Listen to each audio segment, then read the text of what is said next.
Olá pessoal, eu sou Lorelai Fox e olha, faz tempo que eu não trago pra vocês um vídeo fazendo maquiagem, né gente? Esse ano eu cheguei a fazer, eu acho que não fiz. E hoje vai ser o Maquia e Fala clássico, onde eu vou comentar coisas que vocês mandaram pra mim, responder perguntas pessoais, porque eu também falei assim, faz tempo que eu não faço um vídeo com uma pegada mais séria, com uma pegada mais intimista, com uma pegada tipo, ai, vamos falar da vida, sem ficar de macacagem aqui, sem ficar passando vergonha, enfiando um monte de meme, distorcendo a minha cara. Eu sei, eu amo isso também, mas às vezes é bom a gente fazer aquela conversinha de amigas íntimas, né? Então eu já começo usando o blush da Nina Secrets. Aqui na região da minha barba eu já passei um primer, que é um óleo com esqualano e tal, da Biossance. Daí o rosto tá assim, ó, bem oleosinho, fica até mais fácil de espalhar esse blush que vai neutralizar o tom da minha barba. E vamos pra primeira pergunta, que é: com o passar dos anos, fica mais difícil estabelecer novas amizades? Pen Stick da Catarine Hill na cor Crystal, aqui na região da barba. Eu não sei, não acho que é mais difícil. Eu acho que a gente precisa menos de tanta gente. A gente vai ficando mais seletivo. Porém, é mais difícil se a gente for parar pra pensar que fica cada vez mais difícil de você encontrar as pessoas, né? De você ver seus amigos quando você é adulto, porque todo mundo trabalha, todo mundo tem uma rotina, todo mundo tem uma casa pra cuidar, uma vida pra tocar, né? Então, nesse sentido, pode dificultar um pouco. Ou melhor, não responde nada, né? Quando tu percebeu que viver da arte drag tava dando certo? Vou usar a base Hydra Glow da Nina Secrets. Eu acho que eu comecei a perceber que tava dando certo depois que eu já tava morando aqui em São Paulo, quando eu comecei a ganhar mais dinheiro como drag, como youtuber, na verdade, do que eu ganhava na agência de publicidade que eu trabalhava, sabe? Pra mim, dar certo numa profissão é você conseguir se manter nela, né? Eu só ser conhecido como drag porque, tipo, eu já era bem conhecido, mas ainda não ganhava dinheiro, sabe? Então, não faz sentido numa profissão, se você não pode viver da profissão, ela não é só profissão, ela é só um hobby, né? Eu acho que quando eu senti que eu era profissional no meio de influenciadores e no meio drag mesmo, foi quando eu comecei a ganhar mais dinheiro do que eu ganhava na minha antiga profissão. O que demorou um tempo, viu? Eu acho que foi lá por 2018. Então é meio recente, se você for parar pra pensar. Vivo na Espanha e te sigo há 5 anos. Sou louca pra te conhecer. Quais as chances de acontecer? Ai, amiga, como eu queria ir pra Espanha. Primeiro, obrigado por me seguir há tanto tempo. Não desistir de mim, tá bom? Por mais que meu conteúdo hoje seja tão diferente do que era antigamente. Obrigado por dar a mão para a vovó. Tá difícil pensar numa viagem pra Europa agora, nesse momento, né, gente? Por causa das questões que estão acontecendo na Ucrânia. Tô sem nada planejado. Nem de sair do país, nem de viajar aqui dentro, gente. Porque até viajar aqui dentro a gente precisa se planejar bem, eu não tô conseguindo. Qual o maior trauma que você já teve em um relacionamento? E começou a pesar, né? Começou a pesar aqui.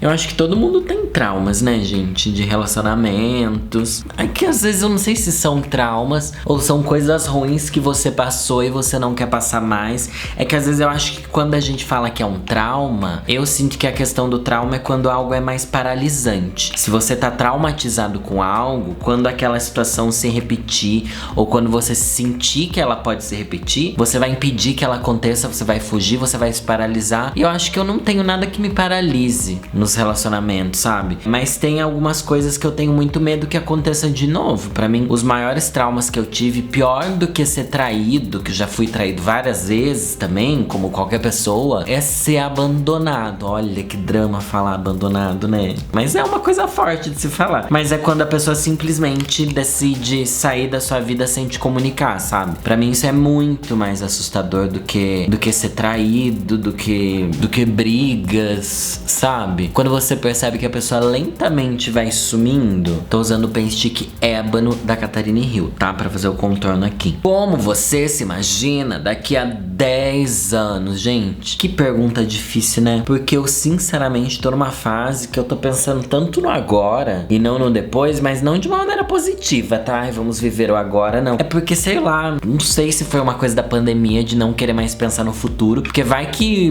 daqui 2 anos aconteça uma outra pandemia e todos os nossos planos vão por água abaixo, ou se eu desacreditei que planos podem dar certo, ou se, sei lá, o que pode ter acontecido. Não sei se ainda vou estar no YouTube, não sei se o YouTube vai existir ainda, não sei se eu vou continuar me montando quando eu tiver 45 anos, né? Mas o que eu espero é ter uma casa legal pra eu morar, ter uma estabilidade financeira, estar trabalhando com algo que faça muito sentido pra mim e conseguir ter um contato maior com os meus pais, com a minha família e com os meus amigos de Sorocaba, sabe? Porque, Lorelai, você mudou o seu conteúdo. Às vezes sinto falta da Lore militante. Então, eu acho que eu já fiz muito vídeo falando sobre isso, sobre as mudanças no canal. Acho que o primeiro vídeo desse ano foi falando disso também, mas já são mudanças que eu venho praticando aqui no canal há algum tempo. Desde 2020, desde o começo da pandemia, eu vi que o conteúdo que eu fazia não me deixava mais feliz, gente. É isso. Bem simples assim. Eu sei que é um conteúdo edificante, eu sei que é um conteúdo pelo qual as pessoas me conhecem até hoje. Os temas mais densos e sérios que eu trazia no meu canal. Se você me conheceu agora, se você é um inscrito novo, talvez você não saiba, mas durante os primeiros 5 anos do meu canal foi só não, né? Mas principalmente baseado em militância e em temas de empoderamento LGBT, questões de diversidade e tal. Hoje em dia eu ainda trato desses temas, mas de uma maneira muito diferente. Eu tento falar de uma maneira mais sutil, porque eu não aguento mais fazer vídeo dando textão, sabe? E eu acho que a militância em si é algo que se perdeu muito no YouTube e na internet. Eu acho que a militância na internet acabou indo por um caminho muito diferente do que deveria, do que poderia ser. Eu acho que hoje em dia a gente tenta falar de um monte de pauta de uma só vez e cobrar que as pessoas sigam essas pautas, mas as pessoas não têm nem tempo de entender sobre o que a gente tá falando e uma nova militância já surge, um novo tema já surge quando o outro nem foi resolvido e na verdade ninguém consegue praticar nada na sociedade e só falar na internet. Quando você sai da internet, quando você sai do Twitter, do YouTube, a vida real é outra, gente. As pautas são outras, as pessoas ainda falam GLS, sabe? A gente tá muito lá atrás na vida real, embora na internet esteja muito avançado. Continuo apoiando a causa LGBT, óbvio, né? É uma pauta que é minha vida, mas trato isso de uma forma muito diferente, sabe? Quando você percebeu que era adulto, de fato. Tenho 22 e ainda me sinto adolescente às vezes. Ai, gente, eu me sinto adolescente às vezes também. E pior que eu não sou mais nem um jovem adulto. Porque às vezes eu falo, eu sou um jovem adulto, não sei o que. Gente, 35 anos não é jovem adulto, Lorelai. Mas eu percebi que eu estava vivendo uma vida de adulto quando eu fui de fato morar sozinho e todas as coisas da minha vida passaram a ser responsabilidade exclusivamente minha, sabe? Por mais que eu peça ajuda pros outros e tal, pra milhares de coisas que eu faço, no final a responsabilidade de tudo é minha. E foi aí que eu falei, nossa, não é que isso é ser adulto? E que daí que eu entendi que caiu a minha ficha de que ser adulto não é ser aquela pessoa que as outras gerações criaram que deveria ser, sabe? Então, falando bem sério, no final de 2019 eu comecei a me achar mais adulto. Quando eu já tinha, sei lá, 32 anos. Se voltasse no tempo, faria a faculdade de publicidade. Nossa, tem um vídeo antigo aqui onde eu conto tudo sobre publicidade, propaganda, como é que eu escolhi, o que aconteceu e tal. Eu faria, gente, eu faria. Inclusive, eu sinto muita falta de estudar, sinto falta da faculdade, assim. Gostaria de voltar a estudar se eu tivesse tempo e cabeça pra isso e inteligência, porque eu não tenho mais inteligência pra estudar. E é uma faculdade que eu indico pra todo mundo, embora trabalhar na área seja um caos. O mercado publicitário é um caos, trabalhar em agência é um caos. É um monte de gente chata, mas em qual profissão que não é, né, gente? Pelo amor de Deus. Mas sem dúvida, é um ramo que eu amo, assim. Sombra líquida branco, tá? Cor branco, da Catherine Hill, nos cantinhos. E hoje eu vou fazer ela, não vou espalhar tanto, vou fazer aqui meio que um V. Não é um V, é um bico, né? Tá vendo? Um biquinho. E o nariz, o famoso ponto de exclamação, pontinho embaixo, risquinho em cima. BT Velvet sombra líquida na cor pinkzinha. A cor disso é linda. Espalhar bem pra cima e vamos ver. O que você pensa dessa glamorização bizarra de tantas coisas tóxicas atualmente? Olha, gente, eu acho que tem vários pontos. Existe a glamorização de coisas tóxicas, mas existe também o fato da gente chamar tudo de tóxico e às vezes a coisa não é tóxica. Tipo, você teve um relacionamento ruim na sua vida, você já vai falar que é um relacionamento tóxico. Às vezes foi só um relacionamento ruim, que a pessoa te tratou mal e tá tudo bem. Não é que tá tudo bem, mas faz parte da vida. Acabou que tudo virou tóxico, né? Nada mais é só ruim. Agora eu vou usar a nova paleta da Nina Secrets. Vou pegar esse tom mais pink aqui, que ele é bem cintilante. Vamos fazer o olho embaixo bem puxado pra fora, ó. O Danilo já precisou abrir mão de algo pessoal em nome da Lorelai? A minha sobrancelha, né, gente? Eu abri mão de morar em Sorocaba por causa do meu trabalho. Trabalhar com a internet faz com que a gente tenha que abrir mão da nossa privacidade, porque as pessoas conhecem e reconhecem a gente em todo lugar. Então, são essas coisas principalmente, sabe? Mas tudo vale a pena. O que você falaria pro Danilo, que estava com dúvida de começar o canal? Eu falaria pra eu começar o canal assim que eu tive a ideia, gente. Eu demorei muito, era algo que eu queria fazer muito antes. Só que eu acho também que eu comecei na hora certa, mas às vezes eu penso, se eu tivesse começado antes, minha história na internet poderia estar bem diferente do que ela é hoje pra melhor. Não que esteja ruim, entendeu? Mas poderia ser uma outra história. Mas não dá pra saber, eu não fico preso nisso, nesses arrependimentos de devia ter feito, devia ter começado antes e não sei o que lá, não sei o que lá. Um BT Velvet preto aqui na raiz dos cílios, esfreganinho. Caneta delineadora da Dona Avon, vou fazer um puxado, ó. Você saiu do colégio sabendo que ia cursar publicidade ou pensou em outros cursos? Gente, eu saí do colégio sem saber o que ia fazer da minha vida, porque eu não tinha capacidade intelectual de passar numa faculdade pública.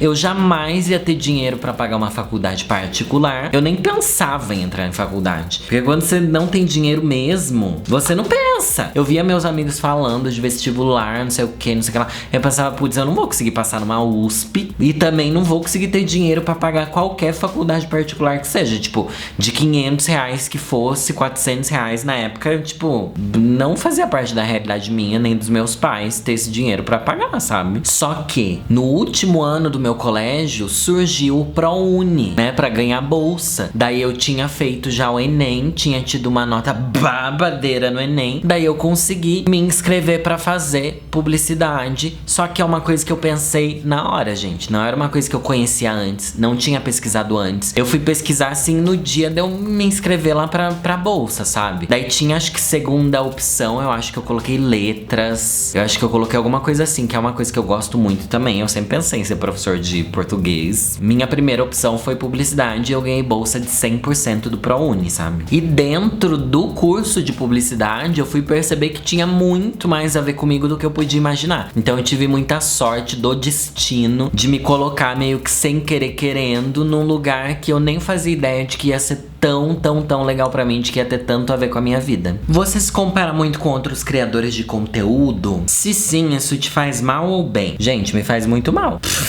Me faz muito mal. Esse foi um dos principais motivos de eu começar a fazer terapia, porque eu me sentia um lixo me comparando aos outros. Eu me sentia a pior pessoa do mundo, porque todo mundo consegue fazer coisas muito legais, todo mundo é maior do que eu, todo mundo cresceu mais rápido do que eu. Teve uma fase horrível pra mim a respeito disso. E daí eu adquiri outra mentalidade. Em vez de me comparar, tentar aprender com as outras pessoas. Tipo, o criador é tão grande, o que ele faz? Sabe? E tentar me inspirar nas pessoas, em vez de me comparar negativamente. Daí eu percebi que às vezes as pessoas fazem coisas no canal delas, tem um tipo de conteúdo que não tem nem como eu me comparar, e eu me comparava. Tipo, essa pessoa é de outro universo, é outra realidade, cria outro tipo de conteúdo. E é incrível o quanto ela tá grande e não faz sentido. Eu nem quero estar naquele lugar. Por que eu me sentia mal? Eu me dei conta que às vezes eu ficava mal por coisas que eu nem queria. Mas eu achava que eu estava inferiorizado por isso. Não sei se faz sentido pra vocês. Mas foi uma brisa muito grande, muito pesada durante um tempo. Hoje em dia eu não consigo nem mais me enxergar nesse lugar de sofrer por causa do conteúdo dos outros. É muito estranho, mas acho que todo criador tem essa fase, sabe? Quando você percebeu que estava apaixonado pelo seu nenenzão, a bicha entrou dentro da minha casa, sentou do meu lado no sofá, passamos, sei lá, 2, 3 horas conversando. No outro dia, gente, eu já não pensava em outra coisa. O quanto do seu humor autodepreciativo é só humor? Como rir de si mesmo? Eu acho que o humor autodepreciativo também é uma autocrítica, pra gente entender que ninguém é tão incrível, porque a vida passa tão rápido e todos nós somos tão insignificantes pra história do planeta que, mano, é patético a gente se importar demais e se levar a sério demais e se achar bonito demais, se achar inteligente demais. É tudo tão pífio, sabe? Quando a gente se leva a sério demais, a gente se magoa muito, a gente se torna muito orgulhoso. Sei lá, eu nunca fui a pessoa que me leva a sério demais. Muito pelo contrário, tá? Você tem medo de virar aquelas bicha maricona e solitária? Não tenho medo. E eu acho que essa imagem da maricona solitária é uma coisa meio já antiga. Eu acho que é de umas gerações anteriores, de gays não assumidos, de gays que sofriam muito mais na sociedade, sabe? A sobrancelha dela foi bem pro alto. O que aconteceu com a sua antiga terapeuta, Lori? E vocês têm me perguntado muito sobre isso. Toda vez que eu abro caixinha de pergunta aqui, até lá no Twitter também vocês me perguntam, igual teve outra aqui, ó. Como foi parar a terapia? Perdi a tour do porquê tu parou e fiquei me perguntando por que parou. Gente, no final de 2019, eu já tava fazendo menos sessões de terapia. A psicóloga chegou pra mim e falou assim, olha, eu acho que já tá bom pra gente começar a ir diminuindo o número de sessões por semana e tal, porque você já tá conseguindo dar conta dos seus surtos. Só que daí lá por março do ano passado, de 2021, minha psicóloga, ela acabou tendo um câncer e ela faleceu. E foi muito assim, repentino. Eu já fazia menos sessões com ela, mas quando eu marcava, precisava remarcar sempre, porque ela tava fazendo as sessões de quimioterapia e tal. E foi uma das coisas mais tristes que eu vivi, porque vocês sabem que ela fazia muito parte de mim, assim, e da minha história mesmo, porque eu já fazia terapia há 4 anos. A Neide participou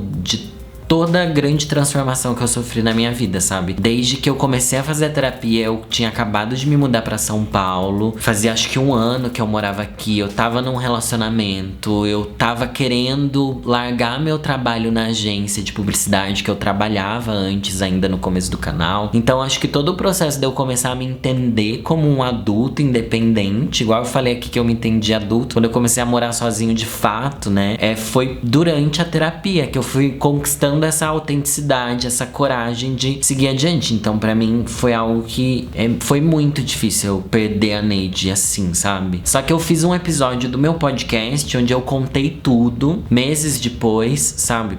Quando eu consegui falar sobre isso. Mas aqui no canal eu não quis trazer porque eu chorava muito. E tipo, até hoje eu fico muito mal quando eu lembro disso. Mas é isso que aconteceu. Só que como eu falei tanto da Neide por tantos anos, muita gente se pergunta, né? Ai, o que aconteceu? Blá, blá, blá. Você não fala mais dela. Ou tem gente que pergunta, quando você fala que parou de fazer terapia, não sei o que lá, não sei o que lá. E sobre eu voltar pra terapia, pretendo voltar, gente. Mas, ai, vocês que já pararam a terapia sem querer parar a terapia, de onde tirar força pra contar a história da sua vida toda de novo, né? O que você mais admira em você? Mano, essa foi uma pergunta que eu achei muito difícil responder. Porque quando a gente se zoa tanto, né? A gente esquece de pensar, putz, tem algo em mim que eu acho incrível. Vamos lá, tem uma coisa que eu gosto muito em mim, que eu me considero um bom amigo de mim mesmo, sabe? Eu acho que eu tenho um nível de sinceridade comigo que eu acho que é muito válido. Tipo, às vezes eu sinto como se eu contasse segredo pra mim mesmo, como se eu assumisse minhas falhas pra mim mesmo de uma maneira fácil, sabe? Eu acho que às vezes eu posso não ter coragem de assumir as coisas pro mundo. Tipo, a coisa que eu falei aqui, né? Sou uma pessoa invejosa sim, eu me comparava muito sim, eu ficava recalcado pelos outros sim. E pra mim eu assumo isso muito fácil, o que é muito bom. Então acho que eu consigo me autoconhecer mais fácil. Tem outra coisa também, eu acho que eu sou um bom amigo de mim mesmo, porque eu consigo me divertir sozinho, comigo mesmo, sabe? Tipo, se eu vou no cinema sozinho, sabe? Eu sempre falei muito disso aqui, que eu sempre ia pra balada sozinho, que eu adorava fazer coisa sozinho, viajar sozinho, ir pra praia sozinho e tal. É uma coisa que eu me sinto bem comigo mesmo. Então acho que isso é uma coisa muito legal. É uma das coisas mais legais, porque eu acho que eu tenho uma boa relação comigo mesmo, sabe? Faz sentido isso, gente? Eu não sei se faz sentido, mas é uma coisa que eu me sinto confortável sendo eu, entendeu? Loiro, o que você faz nos dias que não está bem? Você é incrível, obrigado pela companhia de sempre. Obrigado você. Mas vamos lá, quando eu tô mal, eu fico mal, gente. Eu me entrego pra ficar mal mesmo. Aceito minha improdutividade, sabe? Eu tento encontrar meus amigos no dia que eu tô mal, pra eu espairecer e dar risada. Se eu não puder, eu vou jogar um videogame pra eu esquecer da vida real. Coloquei uns cíliozinhos agora. Vou colocar, gente, acho que eu vou usar um batom roxo. O que vocês acham? Achei esse batom da Maria aqui. Eu falei, mano, eu nunca uso um batom roxo. Vamos tentar? E a pergunta que eu vou responder é: teve alguma treta real com a Blogs? Eu e a blogueirinha, a gente sempre brinca que a gente tem essa treta há anos, porque existe essa história que a blogueirinha criou pra vida dela como youtuber, sabe? Que ela é tipo um personagem, gente. Dentro da história dela, eu sou uma das vilãs, o Edu é um vilão também. Então tem várias pessoas que ela tem uma treta virtual. Só que é óbvio que não existe. Eu torço muito por ela, tanto é que a gente faz um monte de coisa juntos, sempre que a gente pode, né? Eu fui lá na live dela, fui na festa de despedida dela, ela veio na minha festa de Natal e tal. Você não vai convidar alguém que você não gosta pra dentro da sua casa, né? E a última pergunta, ó, coloquei o look, hein, gente? Entreguei aqui o perucão. Não sei, todo mundo me vê com essa peruca, eles falam que é a Cruella, mas, gente, é uma peruca só cinza, não é uma peruca de Cruella. Danilo, ainda tem perspectivas de viver novas experiências no âmbito profissão e pessoal? Gente, óbvio que eu tenho expectativa. Tenho 35 anos e quando eu estiver 95, ainda vou ter expectativa, eu espero, né? Porque eu acho que a vida sempre surpreende. Eu tenho falado muito isso, que a gente precisa se jogar, e eu sou alguém que eu me jogo na vida. Não vou dizer que eu me arrisco, mas eu tento buscar novas oportunidades, me permitir conhecer coisas novas, conhecer pessoas novas, aceitar o que a vida traz pra mim, não ficar preso a coisas do passado. Então acho que isso me possibilita estar sempre aberto pro novo e pra viver novas experiências. Agora, quais? Eu já não vou saber, porque na minha vida, pelo menos, sempre foi assim, de eu me jogar. Eu posso dizer que eu tenho muita sorte a respeito disso, e é uma dica que eu até dou pra você. Se joga, não fica preso, acredite no destino, tanto pra profissão, quanto pra família, quanto pra relacionamentos amorosos, pra amigos. Novas pessoas, novas oportunidades podem sempre surgir, a gente só precisa estar aberto pra isso e se movimentar, porque as coisas não vai cair do céu não, minha filha, pelo amor de Deus, né? E mais uma vez, obrigado a todo mundo que me acompanha durante tanto tempo. Adorei as perguntinhas, adorei que eu pude me abrir mais com vocês aqui. E de vez em quando é bom, né, fazer esses vídeos que são mais sérios, pra eu falar mais sobre minha vida, como eu tenho me sentido, porque acho que é uma forma da gente se conectar. Embora eu fale bastante sobre isso e me abra muito mais lá no meu podcast, né? Como eu falei, a história da minha psicóloga eu já tinha contado lá. Tem pequenas coisas pessoais da minha vida que eu conto muito mais no podcast. Então vai lá ouvir, porque aqui no canal realmente o tipo de vídeo e conteúdo é muito mais pra ser engraçado, divertido. O foco não é tanto sobre mim, é mais sobre vocês, a história que diverte vocês, os conselhos que eu dou pra vocês. É sobre vocês o canal, mas o podcast é muito mais sobre mim. Também me segue no meu Twitter e no meu Instagram, que é @Lorelai_Fox. E meu nome é Lorelai Vovozinha, e é nessa que eu vou.